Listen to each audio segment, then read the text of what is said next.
क्या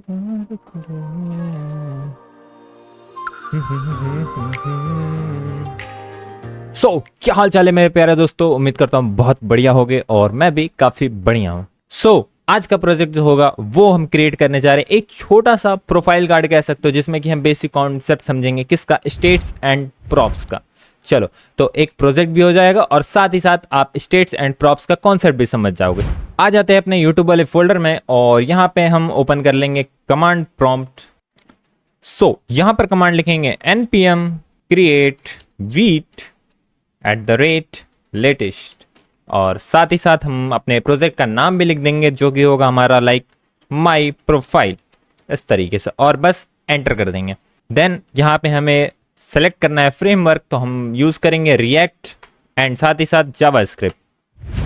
ओके, तो हम अपने प्रोजेक्ट को यहाँ पर ओपन कर लेंगे अपने VS कोड में और क्या करेंगे, यहाँ पर टर्मिनल ओपन करेंगे एंड यहाँ पर लिखेंगे कमांड npm i, जिससे कि क्या होगा, हमारा जितना भी पैकेजेस है वो इंस्टॉल हो जाएगा। यहाँ पर हमारे पैकेजेस जो हैं वो इंस्टॉल हो चुके हैं। अब क्या करना है आपको, अब करना है npm run dev और एंटर कर देना है, जिससे कि हमारा जो प्रोजेक्ट है वो लोकल होस्ट पे चलने लगेगा। यहाँ पे क्लिक करके इस प्रोजेक्ट को हम ओपन कर लेंगे, कहाँ पे, हमारे लोकल होस्ट पे, और इसको 100 पे कर लेते हैं मूव। ओके, चलो बहुत बढ़िया। अब करते हैं इसको मॉडिफाई। तो मॉडिफाई करने के लिए सबसे पहले आपको आना है कहाँ पे, देखो सबसे पहले आप आओगे src फोल्डर के अंदर एंड इसके बाद आना आप main.jsx के अंदर, क्लियर, और यहाँ से आप index.css को हटा देना, ठीक है। और index.css को मैं पूरा का पूरा करने वाला यहाँ पे shift+delete, क्योंकि मुझे index.css की ज़रूरत नहीं है। ओके, एंड इसके बाद अब कहाँ पे, app.jsx के अंदर आना, Ctrl+A करना और रिमूव कर देना, क्लियर। चलो, app.css के अंदर आना, Ctrl+A एंड रिमूव, ठीक, क्लियर। अब जो हमारा मेन जो फाइल है वो कौन सा है, app.jsx, जो कहाँ पे रेंडर हो रहा है, हमारे main.jsx के अंदर। चलो बहुत बढ़िया। तो अब क्या करेंगे, सबसे पहले एक लेआउट क्रिएट करते हैं जहाँ पे हमारा प्रोफाइल दिखेगा। देखो, आप दो तरीके से कंपोनेंट्स क्रिएट कर सकते हो, एक होता है फंक्शनल कंपोनेंट, एक होता है क्लास कंपोनेंट, ठीक है। पहले जब रिएक्ट आया था तो क्लास कंपोनेंट्स बहुत चलते थे, लेकिन अब फंक्शनल कंपोनेंट बहुत ही ट्रेंड में है, ठीक है। अगर आप चाहते हो कि मैं क्लास कंपोनेंट भी पढ़ाऊं तो आप कमेंट कर देना, अदरवाइज मैं सिर्फ फंक्शनल कंपोनेंट ही पढ़ाऊंगा। चलो क्लियर। तो एक यहाँ पे फंक्शन क्रिएट करते हैं, लिखेंगे हम यहाँ पे क्या, फंक्शन, ओके, और फंक्शन का नाम रहेगा हमारा एज अ कंपोनेंट नेम, ठीक है, ताकि समझने में आसानी हो। उसके बाद इसको क्या करना है, रिटर्न करना है हमें, इस फंक्शन के अंदर कुछ रिटर्न करना है, तो रिटर्न स्टेटमेंट लिखेंगे और एक स्मॉल ब्रैकेट लगाएंगे, ओके। एंड इसके अंदर जो रहेगा वो हमारा लाइंस ऑफ कोड रहेगा, ठीक है। तो इसको हम एक सिंपली क्या कर सकते हैं, एक डिव के अंदर कंटेन कर सकते हैं, या फिर आप इसको रिएक्ट के टैग में भी क्या कर सकते हो, पूरा का पूरा अपना कोड रख सकते हो। मतलब देखो, कहने का मतलब ये है कि ये जो फंक्शन है वो जो रिटर्न कर रहा है, मतलब ये फंक्शन कुछ रिटर्न करेगा। अब वो क्या रिटर्न करेगा, वो सिर्फ एक ही टैग रिटर्न करेगा। अब उसी टैग के अंदर आपके मल्टीपल टैग्स रह सकते हैं, क्लियर। अगर मैं ऐसे लिख दूं, एक यहाँ पे ऑलरेडी डिव क्रिएटेड है, एक और जस्ट इसके बाद मैं क्या कर दूं, डिव को क्रिएट कर दूं, क्लियर। चलो, अब देखो ये कुछ एरर दे रहा है। ये क्या कह रहा है कि देखो, अगर मैं एरर दिखाऊं तो देखो लिखा हुआ JSX expression must have a one parent element, मतलब कह रहा है कि इसको एक पेरेंट एलिमेंट चाहिए, इन सारे एलिमेंट्स को कंटेन करने के लिए एक पेरेंट एलिमेंट चाहिए, ठीक है। तो आप यहाँ पे डिव टैग भी लगा सकते हो, या फिर रिएक्ट का खुद का एक टैग है जो कि उसका नाम कुछ नहीं है, उस टैग का नाम ही कुछ नहीं है, ठीक है, उसको रिएक्ट का टैग बोलते हैं। इसके लिए सिंपली आपको क्लोज ओपन करना है ब्रैकेट एंड क्लोज करना है, बस ये हो गया रिएक्ट का टैग, ठीक है। इस तरीके से आप क्या कर सकते हो, सारे कोड को, आपके जितने भी कोड्स हैं उनको एक पेरेंट एलिमेंट में बाइंड कर सकते हो, क्लियर। अब अगर मैं यहाँ पे कुछ लिखता हूं, हेलो फ्रॉम app.jsx, मतलब मैं क्या बोला कि एक टेक्स्ट यहां से पास कर रहा हूं। अब वो कहां रिटर्न होगा, रिटर्न होगा ऐप के पास, लेकिन क्या वो मेन के पास रिटर्न हो रहा है, ध्यान देना। मैंने क्या रिटर्न किया, मैंने ये जो टेक्स्ट है वो रिटर्न किया है, किसको रिटर्न किया, ऐप को, ऐप फंक्शन को रिटर्न किया है, लेकिन क्या वो मेन तक पहुंचेगा, main.jsx तक पहुंचेगा। चलो देख लेते हैं, आउटपुट आते हैं, एक बार ही रिफ्रेश करते हैं, क्या आउटपुट देखने को मिल रहा है, नहीं मिल रहा है। क्यों नहीं मिल रहा है, देखो बात को समझो। अभी हमने क्या किया, जितने भी कोड्स है ना उनको रिटर्न किया, लेकिन किसको रिटर्न किया, फंक्शन को रिटर्न किया, लेकिन हमें क्या चाहिए कि जो फंक्शन है वो भी तो रिटर्न करे, वो भी तो रिटर्न करेगा, तभी तो हम उसको कहीं पे इंपोर्ट करके यूज कर सकते हैं। अब जैसे ये ऐप को हम इंपोर्ट कर रहे हैं, तो जब तक वो चीजें एक्सपोर्ट नहीं करेगा तब तक हम उसको इंपोर्ट ही नहीं कर सकते। ठीक है, तो हमें क्या करना पड़ेगा, ऐप को हमें एक्सपोर्ट करना पड़ेगा। तो या तो इस फंक्शन के पहले आके आप लिख दो एक्सपोर्ट, ठीक है, इस तरीके से आप एक्सपोर्ट कर सकते हो, या फिर इसको डिफॉल्ट एक्सपोर्ट भी कर सकते हो। आपके पास दो तरीके हैं इसको एक्सपोर्ट करने के, एक तो नॉर्मल एक्सपोर्ट और एक होता है डिफॉल्ट एक्सपोर्ट। ठीक है, तो आप दोनों में से चाहे जैसा भी एक्सपोर्ट कर लो, कोई दिक्कत नहीं। लेकिन जब इंपोर्ट करोगे तो याद रखना कि अगर आपने डिफॉल्ट एक्सपोर्ट किया तो आप डायरेक्टली उसको इंपोर्ट कर सकते हो, और अगर आपने नॉर्मल एक्सपोर्ट किया तो वो कुछ इस तरीके से होगा आपका करली ब्रैकेट्स के अंदर। क्लियर बात? चलो, क्या अब जो कोड है वो रेंडर करेगा? चलो देख लेते हैं, एक बार रिफ्रेश करते हैं। एंड क्या आपको यहां पे कोड दिख रहा है? मतलब अब जो हमने कोड लिखा है वो कहां से कहां तक पहुंच पा रहा है, इस फंक्शन के अंदर से यहां मेन कंपोनेंट तक पहुंच पा रहा है। ठीक है, क्लियर है बात? चलो अब क्या करते हैं, app.css को हम पहले लिंक कर लेते हैं, क्योंकि हम सारी स्टाइलिंग वगैरह भी करेंगे साथ साथ। चलो, तो इस फंक्शन के ऊपर आना है, कहां पे? ऐप फंक्शन के ऊपर, एंड टॉप में आके आपको लिखना है इंपोर्ट एंड ./app.css। ठीक है, इससे क्या होगा, हमारा जो CSS फाइल है वो लिंक हो चुका है इससे। अब इसको हटाते हैं, रिमूव करते हैं, एंड क्या करते हैं, एक यहां पे हम क्रिएट करते हैं क्या, div। ठीक है, div टैग एक क्रिएट करते हैं, और इसके अंदर हम क्या करेंगे, क्लास या फिर आईडी दे सकते हो। चलो आईडी दे देते हैं, क्या आईडी हम देते हैं, कंटेनर। ठीक है, इस तरीके से एक कंटेनर दिया जिसको कि हम क्या करेंगे, टारगेट करेंगे कहां पे, app.css में। ओके, बाकी आपको CSS तो आता है नॉर्मल। हम क्या करने वाले हैं, इसमें मार्जिन जो है वो 0 देने वाले हैं, पैडिंग जो है वो भी 0 देने वाले हैं, एंड इसका बैकग्राउंड कलर जो है हम चेंज करने वाले हैं। ठीक है, बैकग्राउंड कलर हम समथिंग करेंगे इस तरीके का, वाइट लाइट टाइप। ठीक है, कुछ इस तरीके से आपको शो हो रहा होगा। चलो बहुत बढ़िया। अब क्या करना है, इसके अंदर देखो, आपको अगर एक प्रोफाइल का सेक्शन बनाना है तो उसमें क्या क्या चीजें होंगी, एक आपका इमेज शो होगा, फिर यूजर का नाम शो होगा, यूजर का कुछ डिटेल्स शो होगा। ठीक है, तो एक काम करते हैं, हम क्या करते हैं, सबसे पहले एक इमेज टैग लगाते हैं। ठीक है, क्यों? क्योंकि हमें इमेज चाहिए। लेकिन एक काम करते हैं, एक सबसे पहले उसका आउटर क्रिएट कर लेते हैं। ठीक है, तो इस तरीके से div टैग लगाएंगे, एंड यहां पे हम आईडी दे देंगे, किस नाम से, प्रोफाइल। ठीक है, प्रोफाइल के नाम से हमने क्या किया, एक आईडी दे दिया। चलो बहुत बढ़िया। अब इसके अंदर आते हैं, एंड यहाँ पे प्रोफाइल को टारगेट करेंगे, एंड इसका जो विड्थ है हम क्या करेंगे, सेट करेंगे 50 VW, एंड इसका जो मिनिमम हाइट है हम मिनिमम हाइट सेट करेंगे कितना, समथिंग 70 VH। ठीक है, इस तरीके से। और इसका जो बैकग्राउंड कलर है हम इसको दे देते ताकि जो विजिबिलिटी है वो शो हो जाए। ठीक है, इस तरीके से हम इसमें बैकग्राउंड कलर देंगे ताकि यहाँ पे जो आपका कंटेंट है वो शो करने लगेगा। इस तरीके से आ रहा है ना। एक चीज आपको और करना पड़ेगा कि आपको इधर को आना है सबसे टॉप में, एंड स्टार लगाना है, और इसमें देना है margin 0, padding 0, box sizing border box. ठीक है, इतना लिख दो, बॉक्स साइजिंग क्या हो जाएगा, बॉर्डर बॉक्स। चलो बहुत बढ़िया, सही हो गया। चलो बहुत बढ़िया। लेकिन अभी भी देखो, जो ये हाइट है आपका किसका, कंटेनर का, वो किसके अकॉर्डिंग हो रहा है, अंदर वाले विड्थ के अकॉर्डिंग हो रहा है। तो ऐसा कर सकते हैं, इसमें हम क्या करते हैं, इस कंटेनर को हम जो है विड्थ कर देते हैं इसका 100%, एंड हाइट जो है उसको कर देते हैं 100 VH। ठीक है, कुछ इस तरीके से। ठीक है, अब जो बैकग्राउंड है वो हमारा कंटेनर जो है कंटेन कर रहा। ठीक है, कुछ इस तरीके से। अब जो ये बॉक्स है ना, इस बॉक्स को हमें बीच में लाना है, तो बीच में लाने के लिए हमको करना पड़ेगा क्या, डिस्प्ले फ्लेक्स। ठीक है, डिस्प्ले फ्लेक्स का यूज करके हम इसको बीच में ला लेते हैं, justify content centre and align items centre, कुछ इस तरीके से। तो ये जो डब्बा है हमारा वो बीच में आ चुका है। अब इसका जो वेट थोड़ा सा हम कम करना चाहेंगे, लाइक 30 VW, कुछ इस तरीके से। चलो बहुत बढ़िया। अब बीच में हमें एक चाहिए इमेज का सेक्शन, जहां पे हम उस यूजर का जो इमेज शो कराएं। ठीक है, तो इसके अंदर आते हैं, एक यहाँ पे डिव क्रिएट करते हैं। ठीक है, अब इसके अंदर एक img टैग लगा लेते हैं, क्यों, इमेज हम यहाँ पे स्टोर करेंगे इसलिए। ठीक है, और ध्यान रखना, मैंने पहले दिन भी बताया था और आज भी बता रहा हूं कि आप इसमें जितने भी टैग्स क्रिएट करोगे, चाहे वो आपका एम्प्टी टैग हो या फिर कंटेनर टैग हो, वो क्लोज होना जरूरी है, अदरवाइज एरर आएगा। ठीक है, अगर मैं इसमें से ये क्लोजिंग टैग हटा दूं तो यहाँ पे एरर शो करेगा। ठीक है, तो मस्ट बी केयरफुल कि जब आप कोड करो तो हर एक टैग को क्लोज करो, चाहे वो इनलाइन क्लोजिंग होगा, ठीक है, या फिर उसकी खुद की एक क्लोजिंग टैग होगी। ठीक है, कुछ इस तरीके से। यहाँ पे हमने एक इमेज टैग लगा लिया। अब इसके अंदर हमें इमेज लगाना है, तो हम यहाँ पे क्या करेंगे, एक सोर्स देंगे। सोर्स कहाँ से उठा ले, चलो चलते हैं पिक्सल्स या फिर unsplash.com, जहाँ पे भी चलना है। कुछ इस तरीके से सर्च कर लेते हैं कुछ। यहाँ पे हम कोई भी पर्सन को यहाँ से क्या कर सकते हैं, पिक कर सकते। चलो ये ब्लैक एंड वाइट हमारी ज़िंदगी है, तो हम यहाँ से इसको क्या कर लें, कॉपी कर लें। ठीक है, यहाँ पे राइट क्लिक करके और कर लेंगे कॉपी इमेज लिंक। एंड इसके बाद क्या करेंगे, हम अपने इमेज सोर्स के अंदर आएंगे और इसको पेस्ट कर लेंगे कुछ इस तरीके से। चलो क्लियर, बहुत बढ़िया।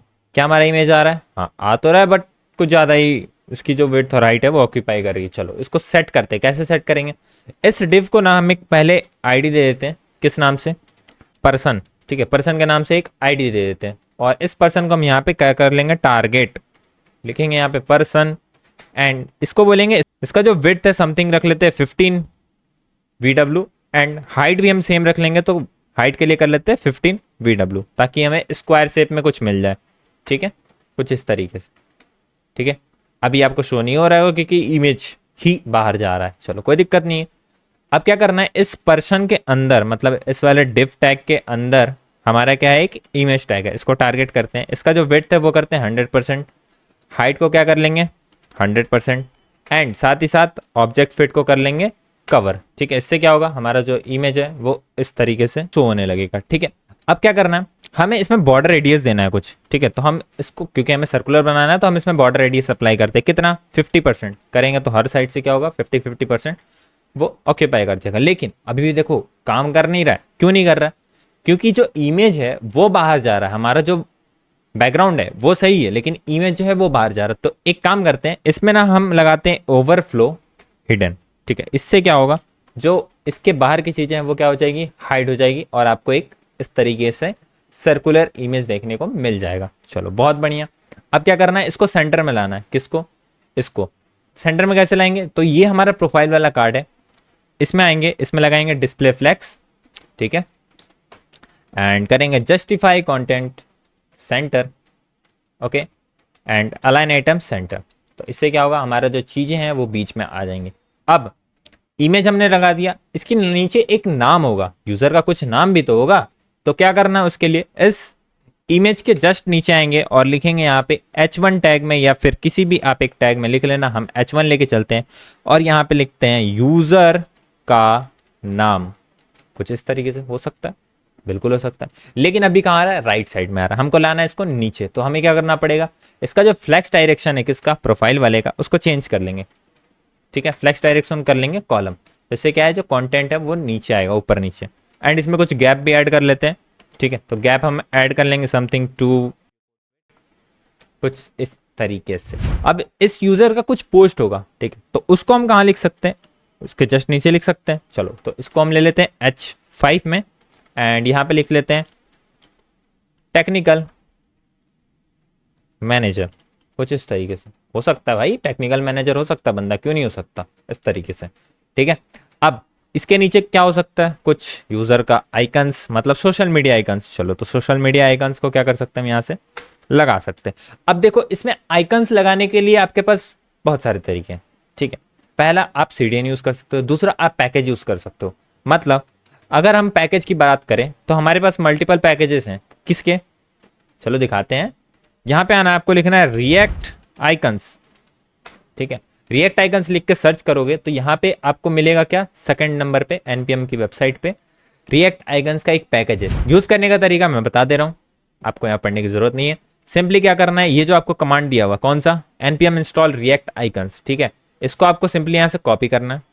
क्लियर, एक और नया टर्मिनल आप ओपन कर लेना। ठीक है, ध्यान से उसको बंद मत करना, वरना फिर से आपको चालू करना पड़ेगा। कोई दिक्कत नहीं है, बंद भी कर सकते हो, लेकिन नया टर्मिनल ओपन करना और राइट क्लिक करना, यहाँ पे ये पेस्ट हो जाएगा NPM i रिएक्ट आइकन्स, और बस आपको एंटर कर देना है। ध्यान देना कि आप उसी करंट डायरेक्टरी में ही इसको इंस्टॉल कर रहे हो जहाँ पे आपका package.json पड़ा हुआ है। ठीक है, तो देखो यहाँ पे हमारा जो रिएक्ट आइकन्स है वो इंस्टॉल हो चुका है। कैसे कैसे पता चलेगा कि इंस्टॉल हुआ, यहाँ देख लो ना, इंस्टॉल हो गया। ठीक है, एडेड लिखा हुआ है, लेकिन कुछ एरर आ गया तो चलो ठीक है बता दे रहा हूँ। आपको आना है package.json में। ठीक है, अब यहाँ पे आपको दिखेगा क्या, डिपेंडेंसीज के अंदर रिएक्ट आइकन जो अभी आपने इंस्टॉल करा, रिएक्ट आइकन का पैकेज जिसका वर्जन है समथिंग 5.5.0, कुछ इस तरीके से लेटेस्ट वर्जन ही इंस्टॉल होता है। ठीक है, तो इस तरीके से आप देख सकते हो कि आपके पैकेजेस इंस्टॉल हुए हैं या नहीं हुए हैं। अब इसको हम कट करते हैं। अब यहाँ पे हमें लगाने आइकन्स। ठीक है, तो अब आइकन्स इंस्टॉल तो कर लिए, अब यूज कैसे करेंगे, तो यूज करने के लिए देखो यहाँ पे आपको मिलेगा व्यू द डॉक्यूमेंटेशन। ठीक है, इस पर सिंपली आपको क्लिक करना है। आप आ जाओगे कहाँ पे, इसके ऑफिशियल वेबसाइट पे जहाँ पे सारे के सारे आइकन्स पड़े हुए हैं। ठीक है, लेफ्ट साइड में सर्च का ऑप्शन है, सर्च कर लो लाइक लिंक्डइन। ठीक है, ठीक है, इस तरीके से लिंक्डइन लिखा, कुछ इस तरीके से आइकन मिल गया। अब इसको यूज करने का तरीका देखो, ये जो टैग है ना, ये आपका एक कंपोनेंट है। ठीक है, इसको कॉपी करना एंड यहां पे आके इसको सिंपली पेस्ट कर देना। क्लियर बात, चलो हो गया। लेकिन क्या शो करेगा, चलो देख लेते हैं, एक बार ही रिफ्रेश करते हैं। कुछ नहीं आ रहा आउटपुट। राइट क्लिक करते चेक करते क्यों नहीं आ रहा। ठीक है, कंसोल में चलो। अब देखो ये जो कह रहा है, क्या कह रहा है कि आपने जो कंपोनेंट लगाया है वो नॉट डिफाइंड, मतलब आपने उसको इंपोर्ट ही नहीं किया है। ठीक है, तो मेक श्योर कि आप जब भी कुछ चीजें इंपोर्ट कर रहे हो, कहीं से उठा रहे हो, कॉपी पेस्ट कर रहे हो, तो ध्यान देना कि आप उसको इंपोर्ट भी कर लो साथ ही साथ। ठीक है, तो यहाँ पे उसका इंपोर्ट का भी कोड दिया हुआ है, आप चाहो तो यहाँ से कॉपी कर लो। ठीक है, दूसरा तरीका, आप यहाँ पे आओ जस्ट इसके बाद एंड क्या करना है आपको, कंट्रोल प्लस स्पेस। ठीक है, जैसे ही कंट्रोल प्लस स्पेस दबाओगे आपको यहाँ पे सजेशंस मिल जाएंगे इंपोर्ट के। इन चारों में से कोई भी आइकन्स आप चाहो तो इंपोर्ट कर सकते हो। चारों कहाँ के हैं, रिएक्ट आइकन्स के हैं। तो हम पहला वाला क्या करेंगे, सिंपली क्लिक करेंगे। जैसे ही देखो ऊपर में क्या हुआ, हमारा इंपोर्ट हो गया। क्या अब वो एरर आएगा, ठीक है, एक बार ही चेक कर लेते हैं, इसमें आते हैं और एक बार ही रिफ्रेश करते हैं। ठीक है, एरर तो नहीं आया लेकिन हमारा जो आइकन है वो जरूर आ गया। ठीक है, तो इस तरीके से आप आइकन्स को यहाँ पे लगा सकते हो। ठीक है, तो हमें कौन कौन से आइकन्स चाहिए, हमें और चाहिए समथिंग किस टाइप के, फेसबुक के चाहिए होंगे। ठीक है, तो यहाँ से सजेशंस इसी नाम से होंगे। ठीक है, तो फेसबुक, ठीक है, कुछ इस तरीके से और एंटर कर लेते हैं। तो यहाँ से हमें मिल जाएगा फेसबुक का आइकन, मिलेगा, बिल्कुल मिलेगा। ठीक है, ट्विटर का भी ऐसा ही होगा कुछ। ठीक है, TW, ठीक है, इस तरीके से ट्विटर का भी आपको आइकन मिल सकता है। ठीक है, कुछ इस तरीके से। ठीक है, तो इस तरीके से आप सोशल मीडिया आइकन्स या फिर कोई सा भी आइकन्स आप लगा सकते हो, या तो आप यहाँ पे आकर डायरेक्टली भी सर्च कर सकते हो, कोई दिक्कत नहीं है। अब क्या करना है, अब हमें कॉन्सेप्ट समझना है किसका, स्टेट्स एंड प्रॉप्स का। देखो बताते हैं क्या होता है स्टेट्स एंड प्रॉप्स। आपने जो ये यूजर का नाम लिखा, ठीक है, एक्चुअली में यूजर का नाम ही लिखा हुआ है यूजर का नाम में। ठीक है, तो मान लो कि ये यूजर का नाम जो है वो हमें चेंज करना है, तो आप आओगे कोड में ढूंढोगे, चेंज करोगे ऑब्वियसली। ठीक है, उसका स्टैक जो है वो भी आप चेंज करोगे। ठीक है, उसका आप URL वगैरह सब कुछ चेंज करोगे, मतलब मैनुअली आके आप हर एक चीज चेंज करोगे, साथ ही साथ उसके इमेज के।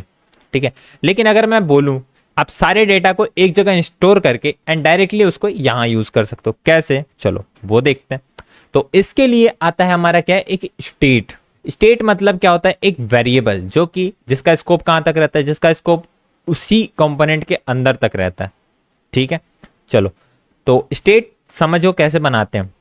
आपको आना है कहाँ पे, जहां पे आपने फंक्शन को स्टार्ट किया है एंड रिटर्न के पहले। ठीक है, यहां पे आना है, जहां पे क्रिएट करना है आपको क्या, देखो कॉन्स्ट, ठीक है, कॉन्स्ट लेट कुछ भी ले लेना।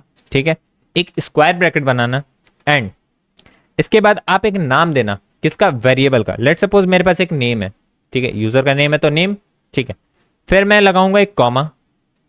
क्लियर बात। अब इस यूजर का नाम अगर मुझे अपडेट करना हो या चेंज करना हो तो उसके लिए एक मैं फंक्शन बनाऊंगा, तो यहां पे लिखेंगे क्या, सेट नेम, कुछ इस तरीके से। इसके बाद आपको यहां पे आना है, इक्वल्स टू लगाना है एंड यहां पे आपको लिखना है यूज स्टेट। ठीक है, और बस एंटर कर देना, जिससे क्या होगा, आपका जो यूज स्टेट है वो भी इंपोर्ट हो जाएगा एंड यहाँ पे फंक्शन को आप कॉल कर लेना है। कॉल करना है तो हमें लगाना पड़ेगा पैरेंथेसिस, और बस आपका जो काम है वो यहाँ पे कंप्लीट हो चुका है। ठीक है, देखो आपने एक वेरिएबल क्रिएट किया, ठीक है, किस नाम से, नेम से। ठीक है, साथ ही साथ आपने एक उसका अपडेशन फंक्शन भी क्रिएट किया, किस नाम से, सेट नेम से। ठीक है, उसका स्कोप कहाँ तक है, इस पूरे कंपोनेंट तक है। आप इस पूरे कंपोनेंट में इस वेरिएबल को कहीं पर भी यूज कर सकते हो। क्लियर बात। चलो अब क्या करते हैं, इसको यूज करते हैं, नाम लिए तो अब यूज करते हैं। चलो ठीक है, इसको कॉपी किया एंड इस यूजर के नाम के पहले आके इसको पेस्ट कर दें। क्या इस तरीके से कॉल करेंगे, देखो अगर इस तरीके से कॉल करोगे तो ये एज अ स्ट्रिंग पास हो रहा है, ठीक है। तो हमें एज अ स्ट्रिंग नहीं देना है, हमें एज अ वेरिएबल पास करना है। तो हमें यहाँ लगाना पड़ेगा क्या, करली ब्रैकेट्स, ठीक है। जैसे ही करली ब्रैकेट्स आप लगाओगे, इसमें आप क्या कर सकते हो, वेरिएबल्स मतलब जावास्क्रिप्ट के वेरिएबल्स को यहाँ पे HTML के अंदर लिख सकते हो, ठीक है। तो सिंपली हमें इस वेरिएबल के अंदर लिखना है नेम, ठीक है। अभी देखो ओवर कर रहा हूं तो यहाँ लिख के आ रहा है नेम और उसके आगे लिख के आ रहा है अनडिफाइंड, क्योंकि अभी इसके अंदर कोई भी वैल्यू नहीं है, ठीक है। तो मैं क्या करूंगा, अब आप एक बार इसका रिस्पॉन्स देखो, ठीक है। जो नाम था वो हट चुका है, ठीक है। अब नाम को वापस कैसे लाएं, इस वेरिएबल में कैसे स्टोर करें, तो देखो यहाँ पे आपके पास है क्या, यूज स्टेट, ठीक है। उसके बाद आपने फंक्शन कॉल किया, इस फंक्शन के अंदर आप इनिशियल वैल्यू को क्या कर सकते हो, इनिशियलाइज कर सकते हो, किसका, इस वेरिएबल का। मतलब कि हम आए इसके अंदर, अब मुझे चाहिए एक स्ट्रिंग वैल्यू, तो मैं सिंपली यहाँ पे लगाऊंगा डबल कोट्स या सिंगल कोट्स, आपको जो लगाना लगा लेना, दोनों काम करेगा, ठीक है।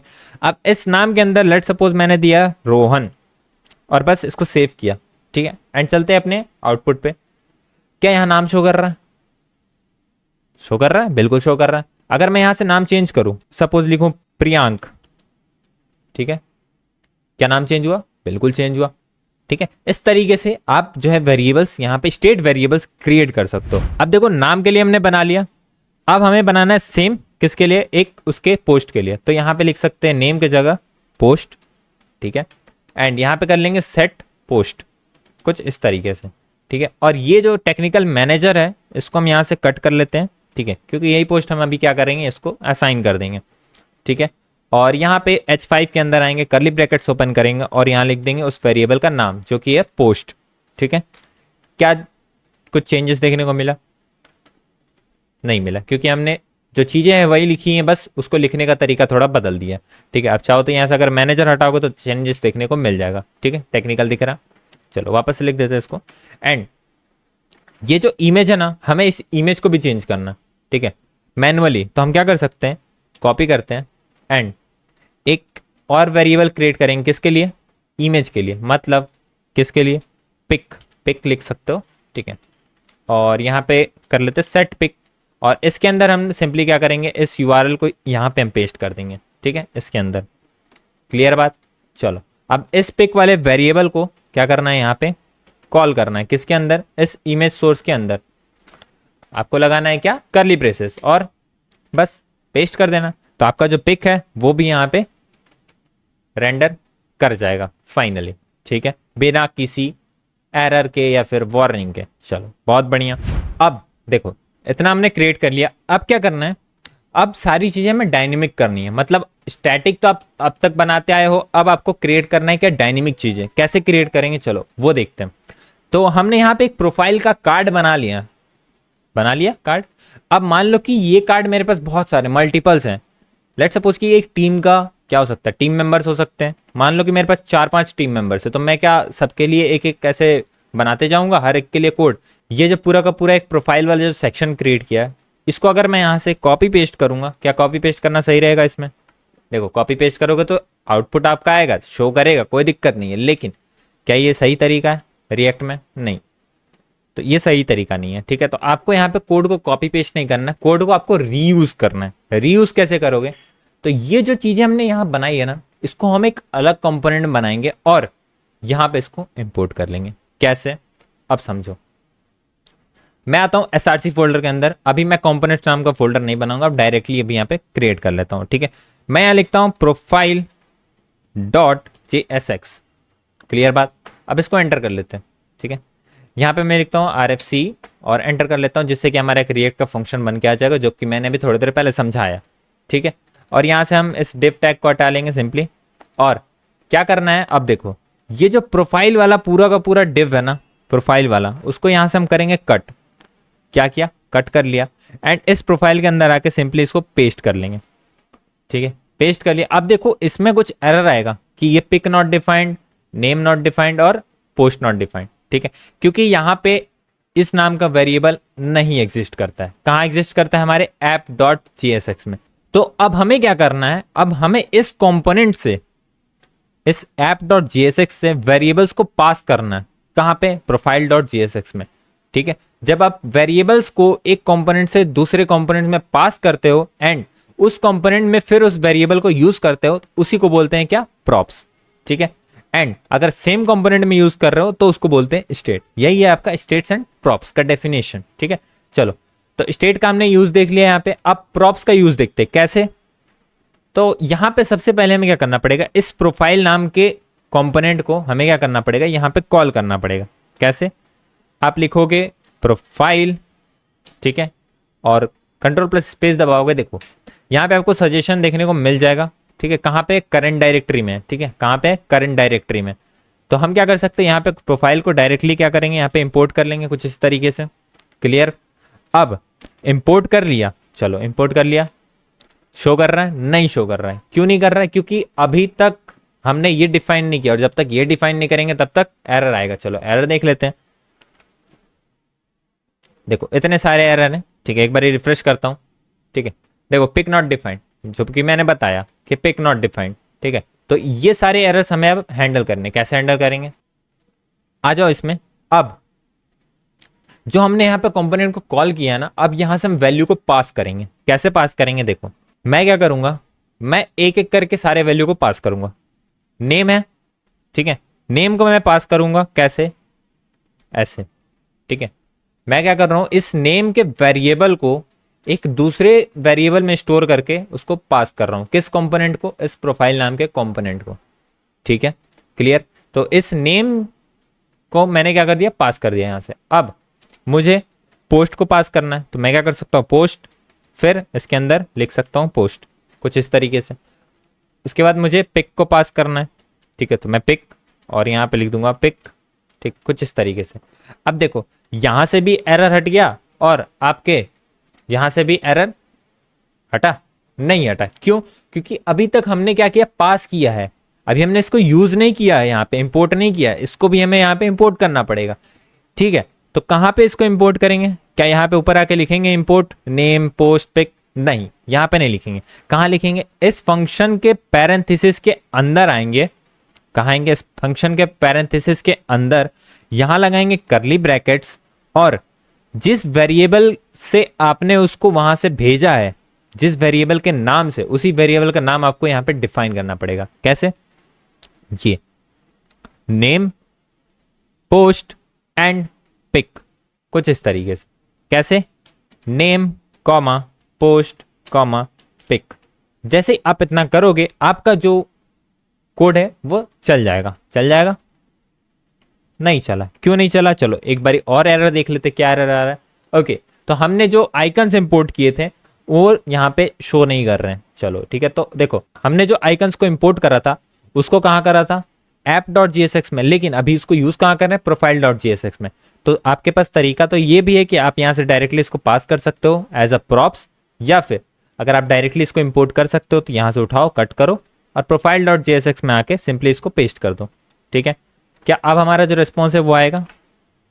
रिफ्रेश किया, कट किया, और यहाँ पे देखो हमारा जो पूरा का पूरा कोड था वो चलने लगा। कैसे चलने लगा, देखो कुछ इस तरीके से। अब मैं इस कंपोनेंट्स में अगर मैं चेंजेस करूं, ठीक है, जैसे प्रियांक को हटा के लिख दिया यहाँ पे राहुल, चेंजेस हुआ, बिल्कुल हुआ। चलो बहुत बढ़िया। अब मान लो कि मेरे पास बहुत सारे कार्ड्स हैं, ठीक है, तो मैं क्या कर सकता हूँ, यहाँ पे प्रोफाइल को 3-4 बार कॉपी कर सकता हूँ। ठीक है, चेक करते रिस्पॉन्स आ रहा है, हाँ बिल्कुल आ रहा है। चलो ठीक है, कुछ इस तरीके से आया। लेकिन अब मान लो कि मुझे सारे कार्ड्स में अलग अलग डेटा चाहिए, तो मैं क्या करूंगा, सिंपली ये जितना भी चीज लिखा था इसको यहां से रिमूव कर दूं, कमेंट आउट कर देता हूं। अब आपको क्या क्रिएट करना है, यहां पे आप एक सिंपली क्रिएट करोगे एरे। ठीक है, कॉन्स्ट डेटा के नाम से हमने क्या क्रिएट किया, एक एरे क्रिएट कर लिया। क्लियर बात। इसके अंदर आप एक ऑब्जेक्ट क्रिएट करोगे। ऑब्जेक्ट में क्या रहेगा हमारा, नेम। ठीक है, एंड नेम में जो भी आपको नेम देना वो। उसके बाद हमारा क्या रहेगा, पोस्ट। इसके बाद हमारा रहेगा पिक, और पिक में आपको दे देना यहाँ पे यूआरएल। चलो अब ये जो यूआरएल है हम सिंपली यहाँ से एक बार कॉपी करेंगे और इस यूआरएल में इसको पेस्ट कर देंगे। ठीक है, और अब जो ये चीजें हैं इसको रिमूव कर देंगे। सो सिंपली हमने क्या किया, यहाँ पे एक डेटा नाम का एरे क्रिएट किया जिसके अंदर हमने सारी के सारे वैल्यूज को यहाँ पे स्टोर कर लिया। कौन कौन से वैल्यूज को, name post and pic. Name में आप नेम रख लो राहुल, ठीक है, पोस्ट में आप रख लो सीईओ। चलो ठीक है, पोस्ट में रख लिया हमने सीईओ एंड नेम में रख लिया राहुल। अब देखो डेटा तो यहाँ पे है पास कैसे करेंगे, सबसे बड़ा सवाल। तो इसको पास करने के लिए आपको पहले ये दोनों हटाना पड़ेगा और एरे पे हम लगाएंगे क्या, मैपिंग। तो डेटा नाम का जो हमारा एरे है उस पे हम लगाएंगे क्या, मैप फंक्शन, ठीक है। एंड इसके अंदर एक कॉल बैक फंक्शन कॉल होगा, ठीक है, कुछ इस तरीके से। देन ये क्या करेगा, रिटर्न करेगा। रिटर्न क्या करेगा, हमारा ये पूरा का पूरा कंपोनेंट, ठीक है। चलो बहुत बढ़िया, यहाँ पे इसको पेस्ट कर देते हैं। क्लियर बात। अब इस कॉल बैक फंक्शन के अंदर क्या आता है, आपका आता है वैल्यू, ठीक है, फिर आता है आपका इंडेक्स एंड साथ ही साथ आता है आपका एरे, ठीक है। Just act like a for each function. अगर आपने फॉर ईच फंक्शन पढ़ा होगा तो सेम एज इट इज आपका मैप फंक्शन भी काम करता है। डिफरेंस बस इतना है कि मैप फंक्शन जो है वो रिएक्ट में यूज करते हैं, फॉर ईच फंक्शन जो है वो आपका जावास्क्रिप्ट में यूज होता है। क्लियर बात। चलो बहुत बढ़िया। अब इसके बाद क्या करना है, अब देखो ये जो वैल्यू है ना, इसमें आपको पूरी की पूरी वैल्यू मिल जाएगी, किसकी, हर एक ऑब्जेक्ट की, ठीक है। तो हर एक ऑब्जेक्ट की यहाँ पे आपको वैल्यू मिल रही है और मुझे उस ऑब्जेक्ट के वैल्यू को यहाँ पे पकड़ना है। कैसे पकड़ेंगे, तो इस वैल्यू को हम कॉपी करेंगे एंड वैल्यू डॉट नेम अगर मैं करूँ, वैल्यू डॉट नेम, तो फिर मैं यहाँ पे टारगेट कर सकता हूँ, ठीक है। वैल्यू डॉट पोस्ट करूँ तो मैं इस पोस्ट को टारगेट कर सकता हूँ एंड अगर मैं वैल्यू डॉट पिक करूँगा तो इस पिक वाले वेरिएबल को मैं टारगेट कर सकता हूँ। कैसे, कुछ इस तरीके से। बहुत बढ़िया। क्या अब जो आउटपुट है वो आएगा, रिफ्रेश करते हैं एंड देखते हैं। आउटपुट आ रहा है, नेम आ रहा है, ठीक है, उसका पोस्ट आ रहा है एंड आइकन्स तो आएंगे ही ऑब्वियसली। चलो बहुत बढ़िया। अब मुझे मान लो कि 2 कार्ड बनाने हैं या फिर 3 कार्ड बनाने हैं या फिर 5, 6, 10, चाहे जितने मन, ठीक है। तो मैं क्या करूंगा, बस यहाँ पे वैल्यूज को ऐड करते जाऊंगा। कैसे, अब मान लो मुझे दूसरा जो है, मैं यहाँ पे चेंज करूंगा इसको एंड यहाँ लिखूंगा क्या, प्रियांक, ठीक है। एंड इसका जो पोस्ट रहेगा वो समथिंग मैनेजर, कुछ इस तरीके से। और आइकन आप चेंज कर सकते हो इमेज का, ठीक है, कोई दिक्कत नहीं है, ठीक है। अब देखो मेरे पास कितने डेटा है, 2 डेटा है। मतलब ये जो फंक्शन है वो कितनी बार चलेगा, 2 बार ही चलेगा। मतलब ये 2 बार रिटर्न करेगा किसको, इस प्रोफाइल के कंपोनेंट को। फर्स्ट टाइम में वो फर्स्ट वाले को रिटर्न करेगा एंड सेकंड टाइम में वो सेकंड वाले को रिटर्न करेगा। चलो देख लेते हैं आउटपुट। पहला वाले में हमारा डेटा आ रहा है, दूसरे वाले में हमारा अलग डेटा आ रहा है। अगर मैं यहीं पे सेम एक और डेटा ऐड करूं, चलो एक और डेटा ऐड कर लेते हैं। यहाँ पे कर लेते हैं क्या, रितेश, ठीक है, और यहाँ पे लिखते हैं फाउंडर, ठीक है। एंड बस, क्या आपको कोड एक्स्ट्रा लिखने की जरूरत पड़ी? बिल्कुल नहीं। आपको क्या लिखना पड़ा, सिर्फ और सिर्फ आपको डेटा बढ़ाना पड़ा। मतलब आप जैसे जैसे डेटा इसमें बढ़ाते जाओगे वैसे वैसे वहां पे कंपोनेंट्स जो है वो आपके बढ़ते जाएंगे, कुछ इस तरीके से, ठीक है। ये था खेल किसका, स्टेट्स एंड प्रॉप्स का। चलो बहुत बढ़िया। आप क्या कर सकते हो, आप इसके हेल्प से आप एक टीम का जो सेक्शन होता है ना, टीम्स का, वो क्रिएट कर सकते हो। चलो ठीक है, तो मिलते हैं नेक्स्ट वीडियो में। तब तक के लिए आप इसको क्रिएट करो। कहीं भी दिक्कत आए कमेंट करो, पूछो। नहीं समझ में आ रहा दोबारा देखो, फिर भी नहीं समझ में आ रहा आप डायरेक्टली कांटेक्ट करो, फिर बताता हूं मैं। चलो कोई दिक्कत नहीं है, मिलते हैं नेक्स्ट वीडियो में। तब तक के लिए बाय बाय, टाटा, सी यू सून।